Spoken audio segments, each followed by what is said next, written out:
Ayun guys, oh, namumulaklak na ang kamatis ko. Ayan.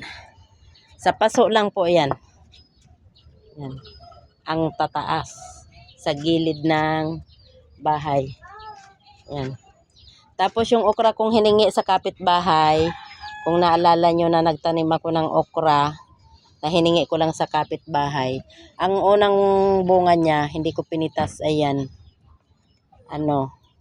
Pinagulang ko. Pwede na to siya itanim. Gulang na. Yan ang kamatis ko.